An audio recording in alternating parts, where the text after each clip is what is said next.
ఢిల్లీ కేంద్రపాలిత ప్రాంతం ఎన్నికలు జరిగినాయి. అది ఒక రాష్ట్రం కాకున్నా కూడా అది దేశ రాజధాని కావటం చేత అక్కడున్న ప్రత్యేక రాజకీయ పరిస్థితుల వల్ల సహజంగా దేశం దృష్టి అంతా కూడా ఉత్కంఠతో ఢిల్లీ ఎన్నికల మీద ఉన్న వాస్తవం. దీని నుంచి కొన్ని మనకు పాఠాలు తెలుస్తున్నాయి. మొట్టమొదటిది, ఈవేళ దేశంలో ఉన్న పరిస్థితుల్లో మూడవసారి ఎన్నికల్లో గెలవటం చాలా చాలా కష్టం. ఏ పార్టీకైనా ఏ ప్రభుత్వానికైనా. ఒక మోస్తరుగా చేశారు, పర్వాలేదు అనుకుంటే రెండోసారి అవకాశాన్ని ఇస్తున్నారు. మూడోసారి చాలా కష్టం. మళ్ళీ ఇంకోసారి రుజువైంది.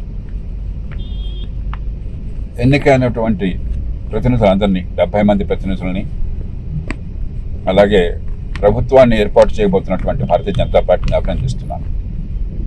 కానీ విజయోత్సాహం వెనక, లేకపోతే ఓటమి పాలైన బాధ వెనుక కొంచెం మనకి లోతైన పరిశీలన కావాలి, ఆత్మావలోకనం కావాలి. నేను ఈ మాటలు చాలా లోతుగా ఆలోచించి వేదనతో చెప్తున్నాను. ఢిల్లీలో అవినీతి వ్యతిరేక ఉద్యమం వచ్చినప్పుడు దానికి పూర్తిగా మద్దతు ఇచ్చిన వాడిని నేను. లోక్సత్తా ఉద్యమం, ప్రజాస్వామ్య ఉద్యమం. వేలాది మంది లోక్సత్తా కార్యకర్తలు ఆప్లో పాల్పంచుకున్నారు. ఆనాటి ఉద్యమంలో కానీ తర్వాత ఆప్లో కానీ వారికి పూర్తి మద్దతు ఇచ్చాను. ఆ తర్వాత ఎన్నికల్లో కూడా ఆప్ పరిపాలనలో కొన్ని లోపాలు ఉన్నప్పటికీ, తీవ్రమైన లోపాలు ఉన్నప్పటికీ కూడా ఈ దేశ ప్రజాస్వామ్యాన్ని బాగుచేయడానికి అదొక కంఠంగా ఉపయోగపడుతున్న ఆశతో నేను గట్టి మద్దతు ఇచ్చాను. కానీ నేను ఈ మాట వేదంతో చెప్తున్నాను, చాలా బాధతో చెప్తున్నాను. గత 20 ఏళ్లలో ఈ ప్రజాస్వామ్యాన్ని మార్చడానికి, కనీసం ప్రజాస్వామ్యం పట్ల మన అవగాహన మార్చడానికి, చర్చని సరైన దిశలో తిప్పడానికి, నిజమైన మౌలికమైన అంశాలని ప్రజల దృష్టికి తీసుకొచ్చి వ్యవస్థలో కావలసిన మార్పులు తేవడానికి గొప్ప అవకాశం వచ్చింది ఆప్కి. బహుశా గత 30-40 ఏళ్లలో దేశ చరిత్రలో ఎప్పుడు లేనట్లుగా అపారమైనటువంటి ప్రచారం వచ్చింది. రాజకీయాన్ని మార్చడానికి కానీ, లేకపోతే సంస్కరణల్ని తేవడానికి కానీ ఈ ప్రచారం అనేది గొప్ప ఆక్సిజన్. దాన్ని ఉపయోగించుకుని అధికారం రావడం చాలా కష్టం. ఆప్ ఇప్పటికే ఢిల్లీలో, పంజాబ్లో అధికారం రావడం చాలా అసాధారణమైనటువంటిది. అంతకుమించి పెద్ద దేశంలో విస్తరించడం దాదాపు అసాధ్యం. అందరికీ తెలుసు, అది ఎవరు దాన్ని ఆశించట్లేదు. కానీ మౌలికమైన చర్చ తీసుకొచ్చి ఈ దేశంలో ప్రజాస్వామ్యాన్ని మార్చడానికి, బాగు చేయడానికి ఆప్ గొప్ప ఆయుధంగా ఉపయోగపడవలసి ఉంది. అసాధారణ అవకాశం. ఎందుకంటే ఢిల్లీలో చాలామంది సమర్థులైన వాళ్ళు ఢిల్లీలో ఆప్లో ఉన్నారు. ఎందుకంటే ఆ నగరంలో ఎందరో సమర్థులైన వాళ్ళు, దేశాన్ని ప్రేమించేవాళ్ళు, మంచి పౌరులు ఉన్నారు. వాళ్ళలో చాలామంది ఆప్లో చేరారు. కానీ దేశ ప్రజాస్వామ్యాన్ని మలుపు తిప్పే ప్రయత్నం జరగలేదు. నిజమైన అంశాల మీద లోతైనటువంటి చర్చకి వారు దోహదం చేయలేదు. వారి పరిధిలోకి అధికార కేంద్రీకరణగా పాల్పడ్డారు. ఆ ఢిల్లీ నగరపాలిక సంస్థ, లేకపోతే కేంద్ర ప్రతిపాదిత సంస్థ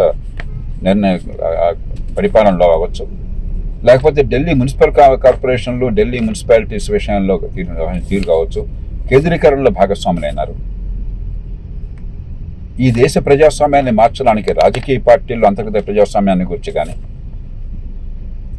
లేకపోతే సమర్థులైన వాళ్ళు, నిజాయితీ పరులు, దేశాన్ని ప్రేమించేవాళ్ళు, తపన ఉన్నవాళ్ళు, నిజాయితీగా హేతుబద్ధమైన పద్ధతులతో, నిజాయితీగా అంటే ఓట్లు కొనకుండా, అబద్ధాలు ఆడకుండా, జనాన్ని మోసం చేయకుండా, కులాన్ని మతాన్ని రెచ్చగొట్టకుండా, హేతుబద్ధమైన ఆలోచనలతో అంటే దీర్ఘకాలిక భవిష్యత్తును గురించి కూడా ఆలోచించడం. ఏదో తాత్కాలికంగా చట్టబద్ధమైనా కూడా తాత్కాలికంగా జనాన్ని మాయబొచ్చడం కాకుండా, అలాంటి వాళ్ళు దేశంలో బాధ్యతలు తీసుకోకపోయినట్టయితే, మన పన్నుల డబ్బు వాళ్ళ చేతుల్లో ఉండకపోతే, అధికారాన్ని బాధ్యతగా వాళ్ళ మీద పెట్టకపోతే దేశం చాలా ప్రమాదంలో పడుతుంది.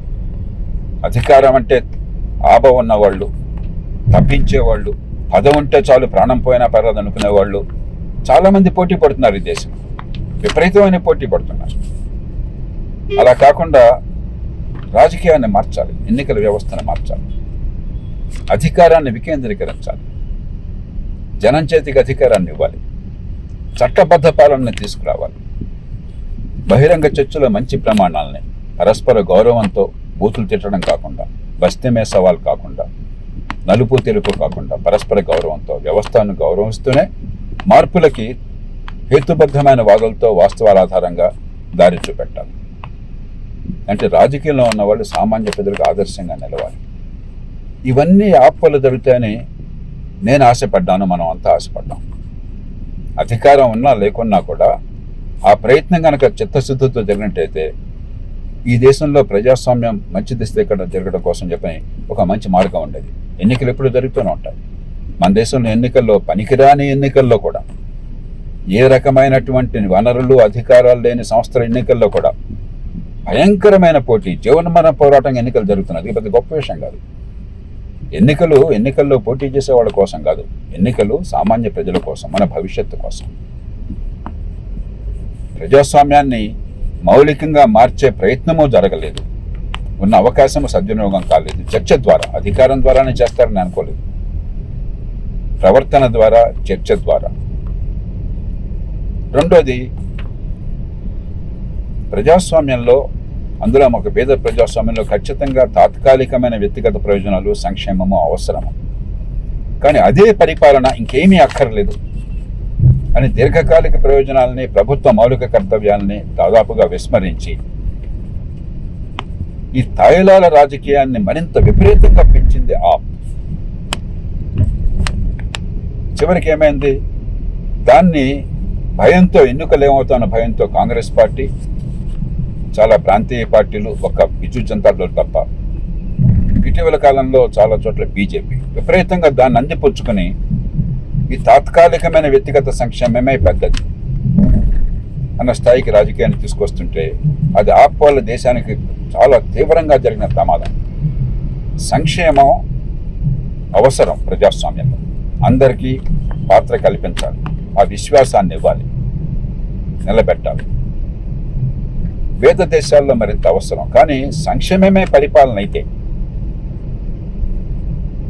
అప్పు చేసే పప్పు కూడా తింటే, మన బిడ్డలకి ఆస్తులు పెంచకుండా, భవిష్యత్తులో ఆదాయాలు పెంచే మార్గాన్ని ఇవ్వకుండా మనం అప్పుల భారాన్ని పెడితే అంతకంటే దారుణం మరొకటి లేదు. వచ్చే తరానికి మనకంటే ఆస్తులు ఎక్కువ ఉండాలి, అప్పులు లేకుండా ఉండాలి, సంపాదించే శక్తి పెరగాలి. ప్రతి కుటుంబము, హిందూ, ముసల్మాన్, క్రైస్తవుడు, కులం, మతం, ప్రాంతం, భాష తేడా లేకుండా మనందరం కోరుకునేది మన పిల్లలు మనకంటే ఎదగాలని చెప్పండి. అలాంటిది వాళ్ళ భవిష్యత్తును నాశనం చేసి ఇవాళ అప్పు చేసి పప్పు కొడి తిని శటకోపం పెట్టేటువంటి హక్కు మనకు ఎవరు ఇవ్వాల. ఆప్ రాజకీయం దేశాన్ని ఆ దిశగా చాలా వేగంగా మళ్లించేట్టు చేసింది. ఎన్నికల్లో భయంతో, ఆప్ వల్ల భయంతో కాంగ్రెస్ పార్టీ పూర్తిగా ఆ దారికి వెళ్ళిపోయి ఇతర పార్టీలు కూడా ఆ దారిని పుచ్చుకొని దేశాన్ని వాళ్ళ సంకటంలో నెట్టినాయి. కాబట్టి ఈవేళ చాలా లోతుగా ఆలోచించాలి. సరే, గెలుపు ఓటములు ఉంటాయి. నెగ్గిన ప్రతినిధులు 70 మంది శాసనసభ్యుల్ని అభినందిద్దాం, ఎన్నికైన భారతీయ జనతా పార్టీని అభినందిద్దాం. వాళ్ళు సుస్థిరమైన, సమర్థమైన, నిజాయితీతో కూడిన, దీర్ఘకాలిక దృక్పథం ఉన్న, మరి దేశానికి ఆదర్శమైన పరిపాలన అందిస్తారని ఆశిద్దాం. కానీ లోతుగా ఆలోచన చేయకుండా ప్రజాస్వామ్యంలో ఉన్న లోటుపాట్లని మనం ఉన్నది కొనసాగిస్తూ ఉంటే లాభం లేదు. అందులో ఢిల్లీ దేశానికి రాజధాని, అతి ఎక్కువ తలసరి ఆదాయం ఉన్నది. దేశం అన్ని ప్రాంతాల నుంచి ఓటర్లు అక్కడ ఉన్నారు. అక్కడి నుంచి కూడా మార్పు ప్రారంభం కాకపోతే దేశానికి చాలా నష్టం కలుగుతుంది. ఈ ఎన్నికల్లో డబ్బు ప్రవాహం చూస్తే దక్షిణాదిన కేరళ మినహాయించి మిగతా రాష్ట్రాల్లో భయంకరమైన డబ్బు ప్రవాహం ఎట్లా ఉందో మనందరికీ తెలుసు. ఆంధ్రప్రదేశ్, తెలంగాణ, కర్ణాటక, తమిళనాడు రాష్ట్రాల్లో వేలాది కోట్ల రూపాయలు ప్రతి రాష్ట్రంలో ఎన్నికల్లో ఖర్చు అవుతున్నాయి. ఢిల్లీలో డబ్బు పంపిణీ ఆ తీరులో ఉన్నట్టుగా మనకు అర్థమవుతుంది దూరం నుంచి. 230 కోట్ల రూపాయల పైచులకు పట్టుకున్నామని చెప్పిన ఎన్నికల సంఘం ప్రకటించారు. దక్షిణాది రాష్ట్రాల్లో మన అనుభవాన్ని చూస్తే 100 రూపాయలు పంపిణీ చేస్తే 3 రూపాయలు 2 రూపాయలు ఎన్నికల సంఘం పట్టుకోగలుగుతోంది. అంటే ఇంతకు 30-40 రెట్లు ఖర్చు అయిందన్నమాట అర్థం. ఒక చిన్న కేంద్ర ప్రతిపాదిత ప్రాంతానికి 1,50,00,000 మంది ఓటర్లు ఉన్నారు. దానిలో ఓట్లు పడింది కోటి లోపలే, 90 లక్షలు 80 లక్షలు పడి ఉంటాయి. దానికి బహుశా ఈ లెక్కల ప్రకారం 5-6 వేల కోట్లు ఖర్చు అయినట్టుంది. మరి నాకు సరిగ్గా చెప్పలేండి. 230 కోట్లు దొరికింది అంటే నేను అంచనా వేస్తున్నాను, 25-30 రెట్లు ఉంటుందని చెప్పని. ఎంత దారుణం ఇది! ఎన్నికల్లో నెగ్గితే నా గొప్పతనం, ఓడిపోతే ఎన్నికల సంఘం తప్పు, లేకపోతే రిగ్గింగ్ జరిగింది ఈవీఎంలు అనేటువంటి దుష్ప్రచారం కాదు. ఇదంతా దుర్మార్గం, అబద్ధం. అక్కడ కాదు సమస్య ఉన్నది. పోలింగ్ బూత్ వెనకాల ఉంది సమస్య. ఓటర్లకు డబ్బు పంచిపెట్టడం. రెండోది, తాత్కాలికమైన తాయిలాల మీద దృష్టి పెట్టి పరిపాలన నాశనం చేసి భవిష్యత్తును నాశనం చేయటం, వచ్చే తరాలను నాశనం చేయటం. మూడోది, కులం మతం పేరుతో ప్రజల జీవితాన్ని భ్రష్టు పట్టించడం. డబ్బు ప్రభావం ఢిల్లీలో ఇంత ఉండడం చాలా ఆశ్చర్యకరం, దిగ్భ్రాంతికరం. ఈవేళ ఎన్నికైనందుకు సంబరాలు చేసుకోవటమే కాదు, ఓడినందుకు కన్నీళ్లు కార్చడమో ఏదో నష్టపోయినట్టుగా బాధపడటమో కాదు. గెలుపోవటములు సహజం రాజకీయాల్లో. గెలిస్తే అంతగా సంబరపడక్కర్లేదు. ఎన్నికల్లో ప్రజల ఆదరణ లేకపోతే అది పెద్దగా ఓటం అనుకోవట్లేదు. రాజకీయాన్ని జీవనమైన సమస్యగా భావించకూడదు. మన వల్ల ఈ దేశానికి ఏమవుతుంది, ఎలాంటి నాయకత్వాన్ని, ఆదర్శాన్ని మనం చూపెడుతున్నాం? ఆట నియమాలని మార్చి దేశాన్ని మారుస్తున్నామా, లేదా ఎట్లా కొట్లా మనం పదవుల్లో కూర్చోవాలి తప్ప దేశం ఎట్లయినా పర్లేదు అని చెప్పి అనుకుంటున్నామా? మహాత్మా గాంధీ చెప్పారు. ఆయన అన్నారు, పాలిటిక్స్ వితౌట్ ప్రిన్సిపల్, సిద్ధాంతం లేని రాజకీయం కంటే పాపం ఇంకోటి లేదని. అలాగే పవర్ వితౌట్ పర్పస్, దేశ భవిష్యత్తు పట్ల అవగాహన, లక్ష్యము లేనటువంటి అధికారం కాదు, ఆడంబరం. కాబట్టి ఈవేళ చాలా వినమ్రంగా, చాలా బాధతో, వేదనతో అర్థిస్తున్నారు. ఈ దేశ ప్రజాస్వామ్యాన్ని మార్చుకోకపోతే, ఈ వేల కోట్ల రూపాయల ఖర్చును ఆపకపోతే, ఈ అధికార కేంద్రీకరణ, పార్టీలలో వ్యక్తిస్వామ్యము, నిరంకుశత్వము, ఈ కుటుంబ పాలన, ఈ డబ్బుల పంపిణీ, ఈ కులం చుట్టూ మతం చుట్టూ తిరిగే రాజకీయం, ఈ చట్టబద్ధ పాలన లేకుండా బడితున్న వాడిదే బర్రె, అధికారంలో ఉన్నవాడు ఏం చెప్తే జరుగుతుందనే పద్ధతి, దీన్ని మార్చుకోకపోతే ఈ దేశ భవిష్యత్తు ప్రమాదంలో పడుతుంది. అటు ఆర్థిక వ్యవస్థ పెరగదు ఒక స్థాయికి మించి, ఇటు రాజకీయము బాగుపడదు. ఎన్నోసార్లు నేను బహిరంగంగా చెప్పాను, 19వ శతాబ్దపు రాజకీయం, ఫ్యూడల్ రాజకీయం, 21వ శతాబ్దపు ఆర్థిక పరిస్థితి రెండూ కలిసి ఉండటం సాధ్యం కాదు ఎల్లకాలం.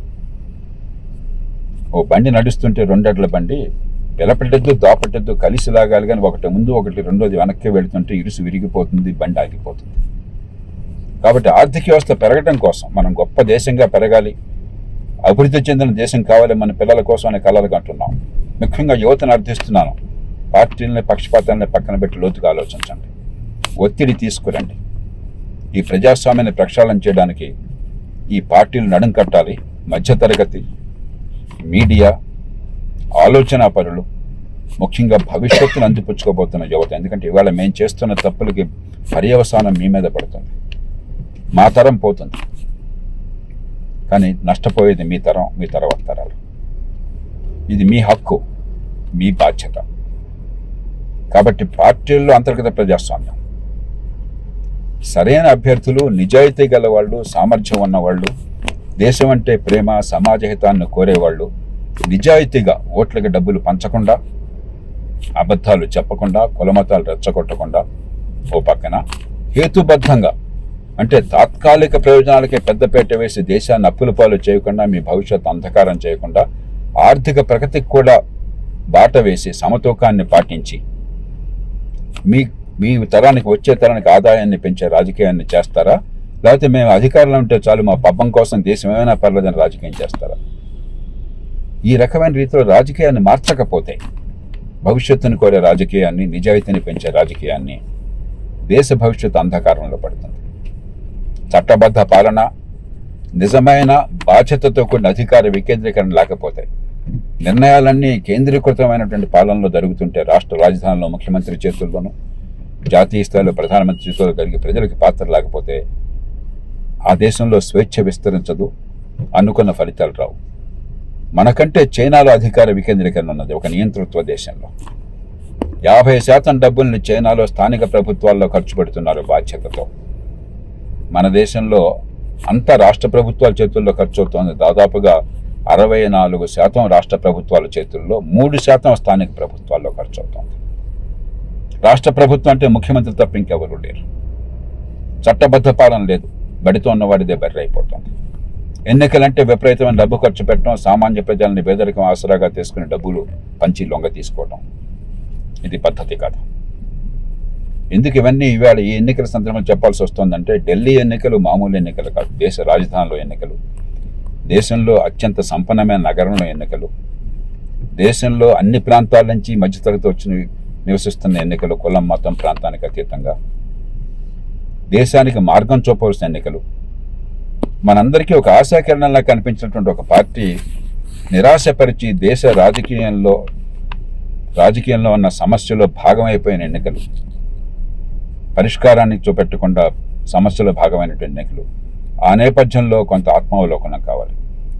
మరోసారి ఎన్నికైన సభ్యులను అభినందిస్తూ, భారతీయ జనతా పార్టీ ప్రభుత్వం ఢిల్లీలో దేశానికి ఒక ఆదర్శాన్ని చూపెడుతుందని, నిజాయితీ, ప్రజాస్వామ్యబద్ధమైనటువంటి పరిపాలన, చట్టబద్ధ పాలన, అధికార వికేంద్రీకరణ, గణనీయమైన ఆర్థిక ప్రగతి, దాంతోపాటు ఈ దేశంలో అన్ని పార్టీల నాయకులు కూడా దీన్ని ఒక అవకాశంగా తీసుకుని అంతర్మథనం చేస్తారని, దేశ రాజకీయాన్ని మలుపు తిప్పి మన భవిష్యత్తుని పదిలపరచడం కోసం చిత్తశుద్ధితో దేశంలో కావాల్సిన సంస్కరణ కోసం గట్టిగా నిలబడతారని మనసారా ఆశిస్తున్నాను. మీ అందరికీ నమస్కరిస్తూ సెలవు తీసుకుంటున్నాను.